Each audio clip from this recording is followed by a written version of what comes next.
Hey gang, so the order of the day is playing around with flowers, but I think I'm thinking of them in a slightly different fashion than most people are. Namely, I'm coming at them from the perspective of playing around with these kind of opposite-based weaves with double stabs. I'm very indebted to Sticky, who showed me how these finally worked, because they were very mysterious to me and I just could not connect the dots. But it also got me playing around with the idea of taking that kind of point at which you're getting a thumb end and a pinky end to join together behind the back, and then doing it with the other end, then doing it with the other end, then losing your place, right? No, so it's thumb, pinky, thumb, pinky, thumb, pinky, thumb, pinky. There we go. Thumb, pinky, thumb, pinky, thumb, pinky, thumb, pinky. So this, of course, becomes an inspin flower, and I think it's a 4-petal inspin flower. I'm not entirely sure, to be honest with you, because I have not watched this under slow motion just yet. But essentially the central idea to me is that we get a behind beat with each end of the staff behind the body on as we're going back and forth. So let me show you this to you from the side.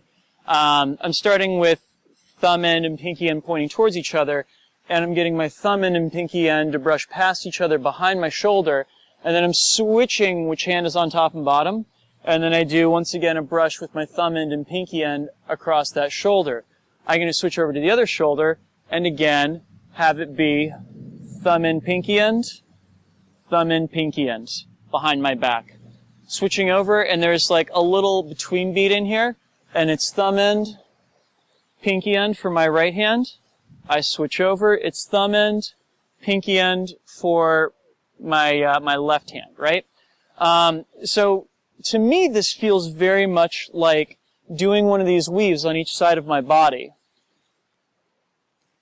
I just happen to be doing it in such a way that it looks more like a flower because my hands are separating apart each way, right?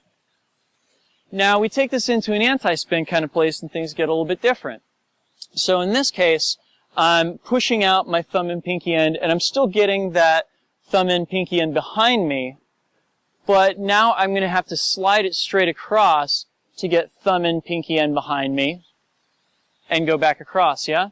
So I do thumb, pinky, oof, thumb, pinky, thumb, pinky, thumb, pinky, thumb, pinky. And I'm actually getting the thumb and pinky both above and under each time, so it's thumb, pinky, thumb, pinky, thumb, pinky, thumb, pinky, thumb, pinky, thumb, pinky, thumb, pinky, thumb, pinky, right? You can look at it from the side again, and it is thumb, pinky, slide out, thumb, pinky, go back, I brush across, and I do thumb, pinky, out, thumb, pinky, back, I brush it across, and I have thumb, pinky, back, thumb, pinky, under, brush it across. You get the idea, right? Now, to me, these feel like essentially kind of reverse versions of each other, but I know that they're not. I know from having watched this one in slow motion now that it is an 8-petal antispin. And from what I gather, the fact that there's that weave element to it is just how you make this happen without finger spinning. That is, you need to kind of have a bit of a reel going in order to keep this number of rotations going. So having it feel like that weave is kind of misleading in many ways. And of course, the great thing about it is because it starts from this thumb-pinky orientation right here, it's also a great setup for, say, doing 6-petal antispins. Or if we were to switch over to this, we could do our opening and closing the book patterns, yeah? Good transition points for those. Yeah, so I've been enjoying playing with these. For those of you out there who are more versed in double staff theory than I'm sure you'll have a lot to say on this topic. But yeah, I guess I will be back with you guys for more tech in a couple weeks. Peace.